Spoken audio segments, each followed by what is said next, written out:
Hey Danny, how you doing, man? I'm good. Look, I don't think there's been one podcast where you haven't said that. No, I've tried to make it an informal, formal intro.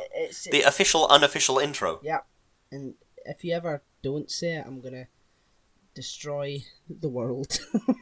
So ingrained. That's how furious you'll be. Yeah. Continuity breaking. I'm alright, Lewis. How are you? I'm not so bad.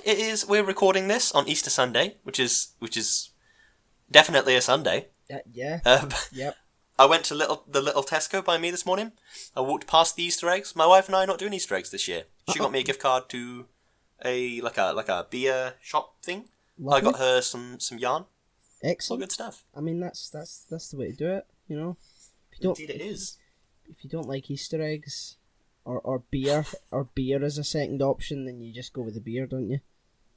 Yeah, that's very true. Very true. Anyway, Better Call Saul was a bit intense this week, wasn't it? Yeah.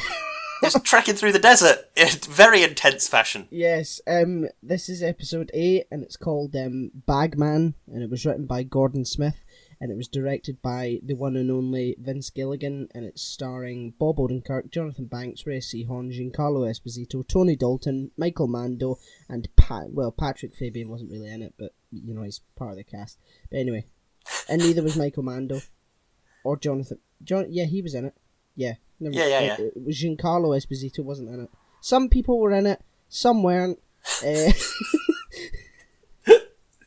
That could just be said for every film we do. Some people were in this, and other people were not in this. Well, yeah. I mean, you're not wrong. Yeah. One thing I do think I keep coming back to, knowing how you just said this was directed by Vince Gilligan, is Vince Gilligan's directorial style is like remarkably unremarkable, if that makes sense. Yes. Like it's very simple, very straightforward, but it's remarkable in that sense. Yeah. In the shots, he frames them in such a way and all this sort of stuff. I was always a fan of his directorial work. I agree, certainly. Good stuff. Have you got an opening statement? I do. A masterclass in directing, a merging of worlds, a painter of targets, an unburdening of guilt, and a whole lot of death and blood. We're on the ride now, baby. What will really happen if you push a man to his absolute limit? I think this is what we're having a look at here. That's a great... Yeah, I think that's what we're having a look at here. It's like a terrifying David Attenborough. Well... I think that's what we're having a look at here. A sloth. And here we have Saul in his unnatural habitat. He's carrying $7 million and a jar full of piss. He's drinking his piss. Thanks, Dave. Oh, crikey. Right, what sticks out in your mind? You got some CRQs, you got some CRSs, some CRFs. Well, as per usual, my prediction came true.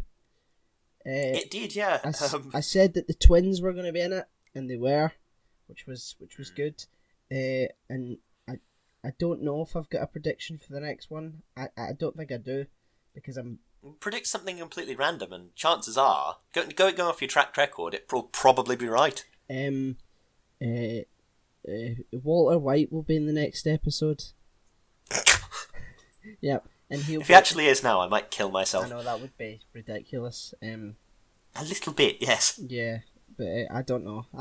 I don't want to make any more predictions because it's so nebulous at this point. I have no idea what's going to happen. But the short version is that Kim is fucked. Like, yeah, she is. Beyond belief now, because she... God. I think Vince Gilligan said in a featurette for this episode, he can count on his in one hand the amount of times that Kim has made a mistake, and this was going to see Lalo was definitely one of them. Definitely. That may have been her biggest mistake so far. It's like that thing. I think it's like a Picard quote. It's possible to do nothing wrong and still fail. That's not a failure. That's just life. Yeah, definitely. Yeah, So Lalo now knows that Saul has a wife, and he knows Yes. that Kim is privy to the cartel's business. So Yeah, every single episode, I get more to the idea that Kim is going to die a horrifically violent death. Yeah. I think there is no other way she's going to live. See, I don't know, because would Saul, because where we see Saul in Breaking Bad, he's so happy-go-lucky, and I sincerely doubt that he would be like that if Kim was killed. Because it's true. He loves Kim, and I think they've maybe written themselves into a corner a little bit. I thought it was just going to be that the legal world would end with Kim, and then that would sort of make Jimmy transform completely into Saul. I mean, that's the logical way of doing it, but they've subverted our expectations, and now Kim, as Mike pointed out, she's in the game now, whether she likes it or not. Yeah. She was in the game when Jimmy told her about the money, but now she has furthered herself into the game by going to see Lalo. So I don't know. Is she going to get disappeared? Is she... That's a good point. Will the disappearer... Will he... I mean, he's dead now, so he can't really step in. But yeah. I don't know if he was dead at the time of filming, but... Yeah, maybe. It says, call this number for this vacuum repair bloke, or whatever it might be. Yeah, I don't know. But we'll need to wait and see. One thing I did like was there was lots of little visual motifs in this that sort of were...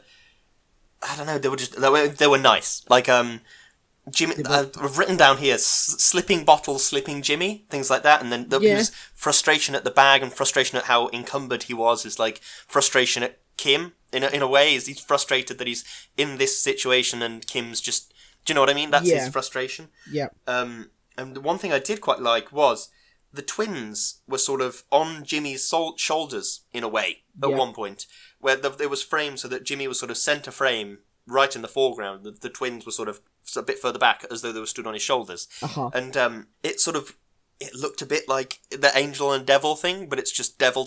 Yeah. Jimmy's conscience is gone now. Yeah, and all he's got is bad choices. The only things he can do are bad choices. Definitely. With visual motifs, like a huge sort of arc was completed for Jimmy in this episode. Like the space blanket that Mike offered Jimmy. Obviously, at the start, he just refuses to take it because obviously that reminds him of Chuck and how Chuck used to wear those things, and Jimmy didn't want anything to do with it. But by the end of the episode, he swallows his guilt and is no longer emotionally affected by it, and just his desperation is he's just willing to do anything now. He's willing to drink piss. He's willing to wear his brother's ghost almost, and then the great bit at the end where they continue walking, Chuck's sort of guilt or space blanket or whatever it represents just sort of gets blown away to the side, and then it's just the two of them on this long road to their own demise, essentially.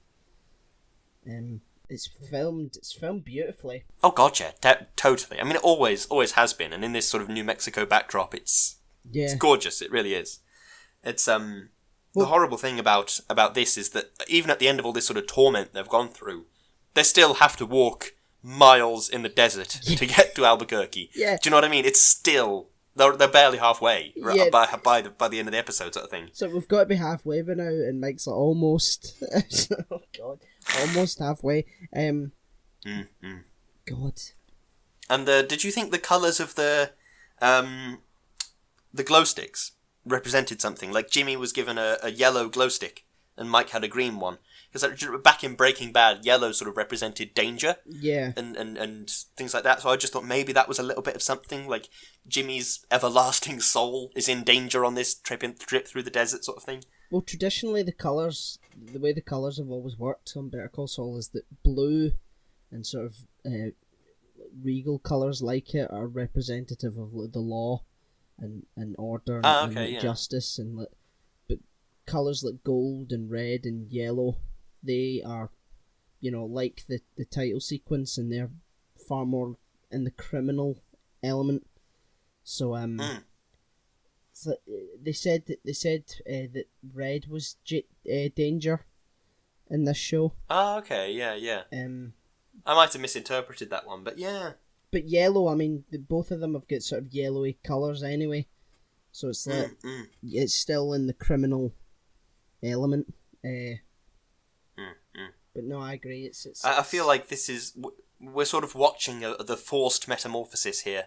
That old adage of like diamonds are formed with time and pressure and heat and pressure. Yeah, definitely. It's sort of what we're getting here. We're viewing this sort of forced metamorphosis from slipping Jimmy to full Saul sort of thing. Yeah. Like, I think he's losing his conscience now. He's losing his moral standards to some degree. Definitely. And it's funny when he's driving and this Jeep shows up behind him and he just sort of waves it past. Yeah, of course, Jimmy. Yeah. It's just going to be a random driver. You haven't seen one for about 8 hours, and here it comes. The Siempre del Amigo or Amigo del Cartel line is being used more and more and more now, so it makes more sense when he sort of blurts it out in Breaking Bad, because he just says it for anyone that has a gun to his head. He just says, it's his coverall. Yeah. Do we think that the flipping and exploding car was a mistake on Mike's part? An extremely rare mistake? Yeah. You'd think... Or did he sort of intend to just disable by any means necessary and will just keep walking? I don't know. I think they're really warm and disorientated and tired, so I think Mike just wanted to kill the guy. You would have thought that he would have wanted the car intact so that they could, get a bit of the way themselves without walking, but it still looked cool. You would have thought that he would have waited for the car to stop. Yeah. Wait for the driver to get out, and then... Do you know what I mean? Either way. Do you know what I mean? Yeah. I did notice... I keep paying attention to the music in this show, because the audio motifs are almost as on the nose as the sort of visual ones. And at one point during the montage... I mean, every single episode of every Breaking Bad universe thing ever has a montage in it. Definitely. But in the song, at some point or other, Jimmy, there was something about like something stole my heart, and it's like crime is stealing his heart. He's all this energy and dedication he's putting into this. It's easy to forget this, but all the energy and dedication he's putting in is in order to get Lalo out of jail. Yeah. And Lalo is this murderer, cartel boss guy. Do you know what I mean?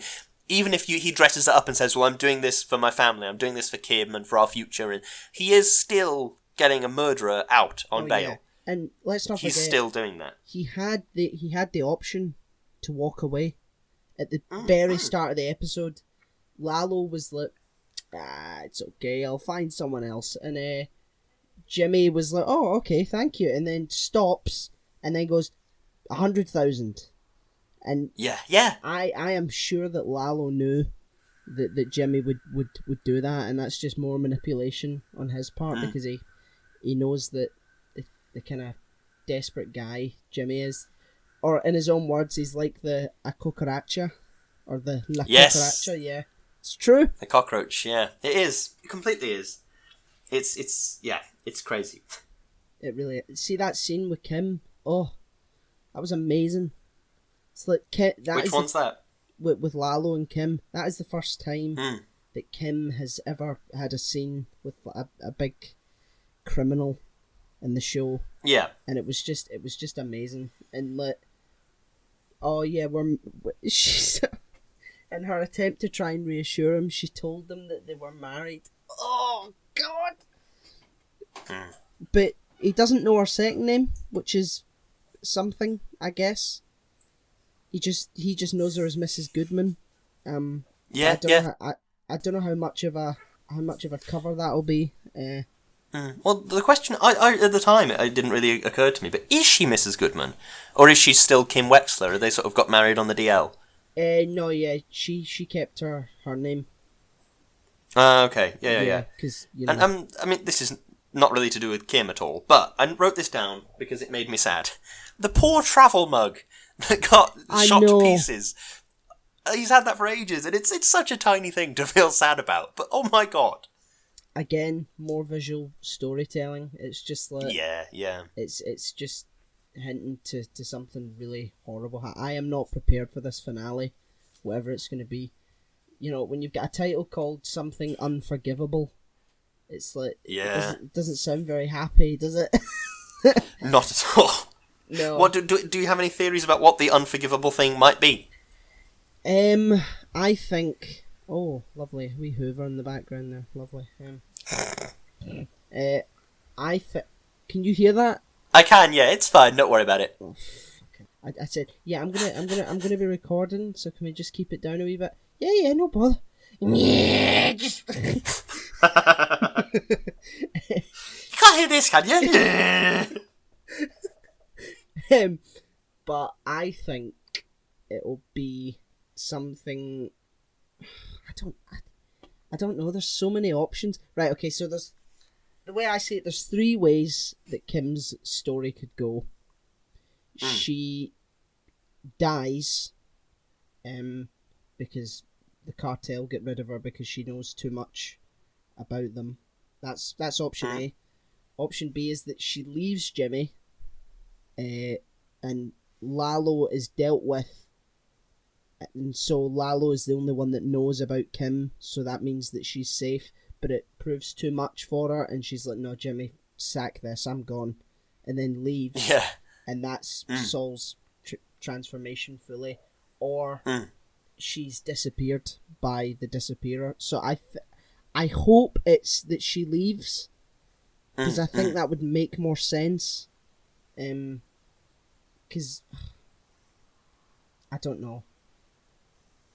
But Jimmy goes to Nebraska as well after Breaking Bad, and that's where Kim's from, so that could be a nice wee setup type thing. But I don't know. Honestly, I do not know. But it's something unforgivable. I think it's something that Jimmy does to Kim. Yeah, I agree with that. The only other thing I think that the unforgivable thing could possibly be is that Jimmy, in some way, I don't know if it would be sanctions a death, or if he's somehow implicated in the death of someone. He could have stopped it and chose not to. Yeah. Because I think that's something where it's still... I don't know if Jimmy would be like, right, well, let's just kill this guy then. Let's just kill him if we have to. Yeah, I I still don't think Jimmy's there. No. But I think maybe at some point it needs to be almost like when... I've forgotten the character's name. Was it Jane? The one that Kirsten Ritter played? When she was sort of choking and Walt sort of looked on, went to help, and then stepped back. I think that's what we need to see from Jimmy, where he to make him okay with death or being complicit in death. And that's more Saul's speed. Like he's like omission. You know, he's yeah. Oh well, I mean, you know, it works out for everyone if this person died. I didn't kill him, but you know, it just I didn't want to stop it because it's just better for everyone. That it's that sort of crooked, not taking responsibility for your actions, and he would pay someone to get shanked in the shower, you know. And he says that in Breaking Bad. It's like, why don't you just kill Badger? It's just so willing to just kill someone. So at this point in the story, we're at 2004, so there's 4 years before it's Breaking Bad. So a lot can happen in that time, so it'll be big jump cuts, I think. But we'll see, I guess. Lalo will... Do you think Lalo will skip town? Because... I'm not sure. It wouldn't make sense to skip town, I don't think. I saw in the preview for the next episode that it's him and Jimmy talking, and Jimmy says... you know, I don't know how long this Jorge de Guzman thing will keep going for you. The police will find out eventually. And and Lalo says, well, by the time they do, I'll be gone. So that's a good point. Is he planning to scoot back down to South America and then the cartel will send somebody else, Felipe de Guzman or something? Yeah, because I think that's... Gus wants him out of jail so that Lalo will either be dealt with or probably just leave. But then that's another thing. I still don't understand Gus's plan. Like, Gus's plan involves getting Lalo out of jail, out on bail. No, it's impossible to understand. At this point, I don't even know if Gus has a plan. I mean, I'm sure he does, but, like, it gets to the point where you're questioning, well, how is Lalo getting out going to help him? Surely it'd help to have Gus's friends in high places or something. Like, oh, can we just transfer Lalo to, I don't know, some South American prison or some Mexican prison? Or do you know what I mean? Slowly make him edge his way south of the border, or having shanked in prison, or whatever it might be. Yeah. It's because he said in the last episode, if anything happens to him north of the border, the cartel will assume it was me, that I had something to do with it. So I assume his plan is to get Lalo out of jail and then wait until he crosses the border. Get him south of the border, get him killed. Yeah. Yeah. Because if you were put in jail and you were given bail and you've got a fake identity that's you'd probably want to get out of there, wouldn't you? You'd probably, right, okay, probably. So I don't know what Lalo might say, right, I'm gonna destroy as much of Gus's business as I can, and then I'm gonna leave. Or he might just try and leave. I don't know. We'll just need to wait and see with that one. Indeed, we might. Yeah. I really... what's the next episode called? Bad Choice Road. Bad Choice Road. Are we having more walking through the desert? Where they're just going to make some bad choices in the desert? Yeah, I mean, I hope not. I hope that they get rid of the desert thing and start doing some crazy shit. It reminded me of 4 Days Out in Breaking Bad. Do you remember that one where Walt and Jesse go and cook and they get stuck in the desert? I think I do, yeah. Where the Jesse leaves the keys in the ignition and the battery's drained. Yeah. That's a good point. Yeah, it reminded me of that quite a bit. And that was a big bonding moment for Walt and Jesse, and it was like them sort of developing their relationship. Because by the point of Breaking Bad, Saul and Mike work together. Because that's Saul's like, PI, and they seem to be, very pally, intertwined. Yeah. Interestingly, Mike calls Jimmy Saul, so I want to see how that. Jimmy just must be like, call me Saul. Don't ever call me Jimmy. Yeah. Which is interesting. It is a bit, isn't it? Yeah. Yeah. But well. It's all good, man. Indeed, it is all good, man. I want other visual motif I quite liked.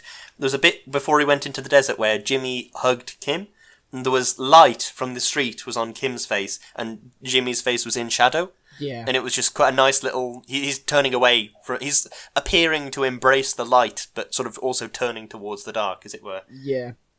I don't know why, but it almost felt as if that was like the last time they were ever going to hug. It felt really long and really just sort of drawn out, and I just get the feeling that that's it for them in some way. They're not going to hug again after this.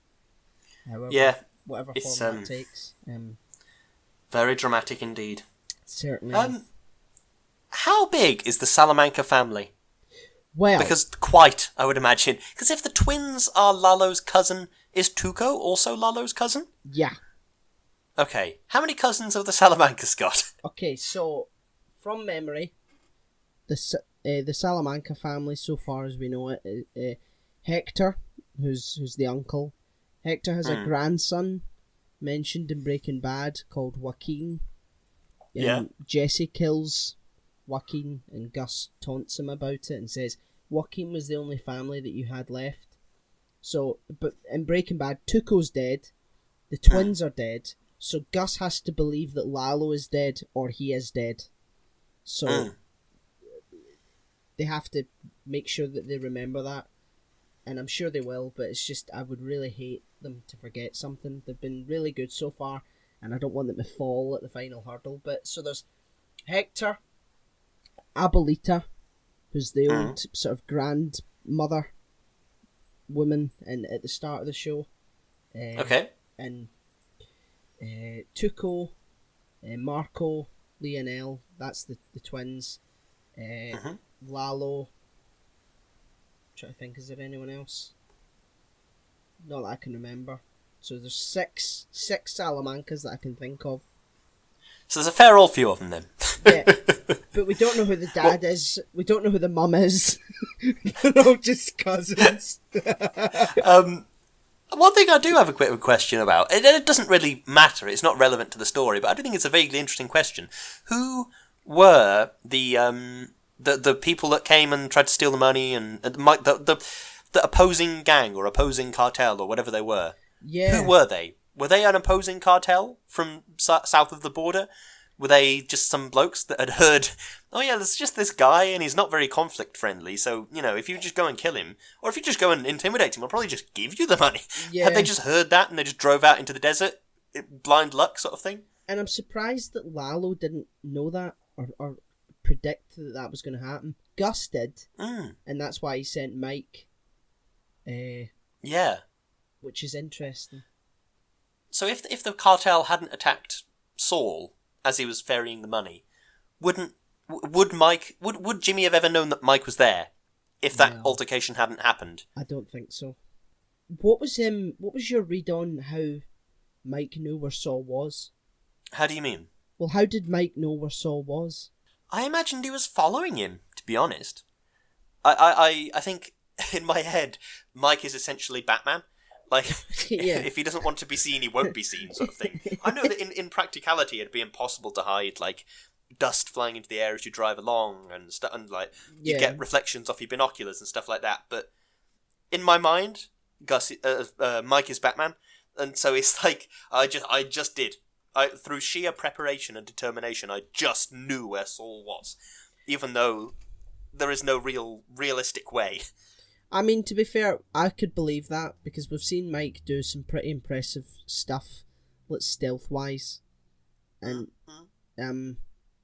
okay. So, I just remembered, see when Mike is, like, wandering around Saul's car, he takes the sort of, the fuel cap. Yeah, the fuel cap, and he's previously stored, trackers in there.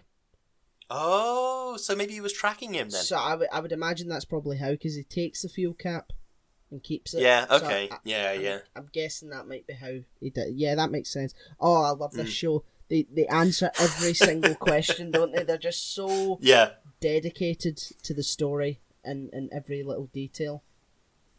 Oh, it's such a good show. Definitely. It's I can't even think of anything else to say. It's just really bloody good. Yeah, it's just so good. Poor Patrick Fabian, who plays Howard. Like he other than getting his shit destroyed and getting shouted at in a fucking court room or a hallway, he has done nothing this season. Which is fair enough. I don't think they have time for a proper arc in that sense, and I don't think it would make much sense anyway. Yeah, and I do think that "you're the guy for this" line that kept coming out this episode as well. Yeah, you're the guy for this. You're the guy I've chosen. You're going to be good at this. Lots of different ways to say that same thing. Yep. And I think that's kind of good in a way. It's giving. I think the reason that Jimmy is so seduced by this life of crime is that he does feel like he belongs in some way. He's kind of made himself irremovable in this lifestyle. Oh, yeah. And I think that's something he's always wanted. Even if he has it in this horrible, horrible way, it's something he's always wanted. It's Chuck's doing. It's Chuck has hit into them that this idea that you cannot be legitimate. You will not be legitimate as a lawyer because you're slipping Jimmy, and you always will be. So it's like we were saying it in last episode. He's internalized this sort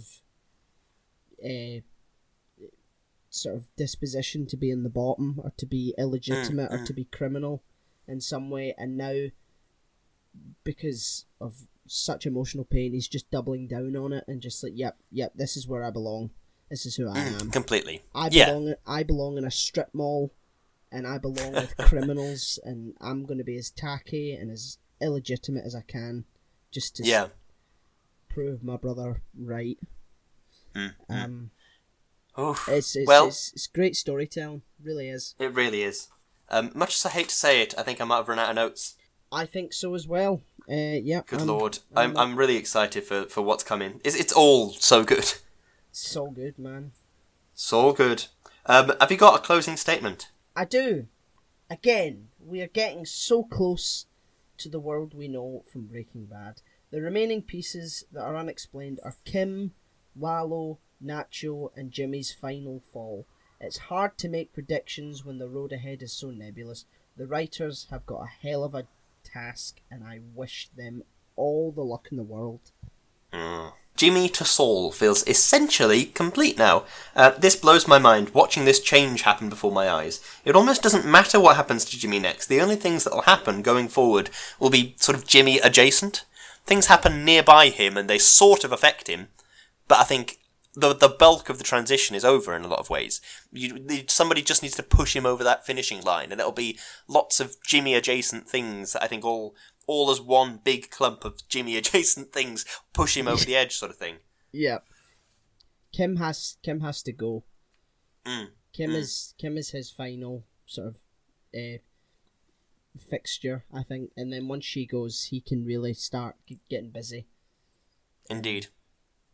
And I love Kim. Kim is my favourite, and Kim is extremely cool. I don't want her to die.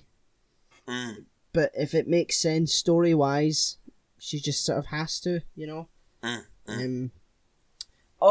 want it to be good so much. It's they've done so well, and I trust them implicitly. But it's like it's one fumble, Lewis. That's all it takes. I suppose you have to have faith in what's his name, Peter Gould. Yeah, they haven't let me down yet. In 5 seasons, they haven't let him. 5 seasons of another show, a film, and now this. They haven't let me down. So Maybe they'll pull a Game of Thrones and have everything be amazing right up until the last bit. God, no! Don't even say that. So now that we've talked about Game of Thrones and Danny's internalized fury is burning bright. No, yeah, I have faith in the writing team and the directorial team and the actors. I have faith in that. They're all superb. So do I. I have faith that whatever happens, I'll be satisfied with it in some way. Yeah. I think that's it. Yeah. Have we got any shilling to do? We do. I am on Instagram at O'Hiram. I'm on Facebook at Daniel K Actor. I'm on Twitter at Kerzo2000. What are you on, Lewis? I'm on Instagram at Lewis_Brindley, Twitter at LewisBrindley4, and I have a Facebook page called Lewis Brindley. What are you on, Lewis, other than heroin? Can't believe I haven't made that joke before. We are hosted by Podomatic. We are on Spotify. We are on Apple Podcasts. We have a YouTube channel. We're on Deezer. We have a PayPal donate button.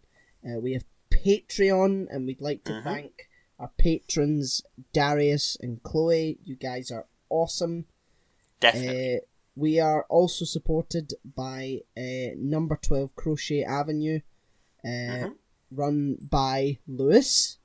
My incredible wife. It is a business that my incredible wife runs, where she crochets anything and everything, really. Just the other day, she's been, because we try not to talk about it on the podcast, but we are in the midst of the corona apocalypse, and she's been crocheting these little, I'm terrible. I'm making gestures with my hands here on an audio podcast, but little things that go on the back of your head so that you can wear the surgical masks for corona apocalypse without them going over your ears and hurting your ears. So it's a little piece of material with some buttons on it that will help not damage your ears in the long term, sort of thing. She does a lot of amazing things. So she's made a couple of those recently. She's done Lucky Charms. She's doing scarves, hats, loads of stuff.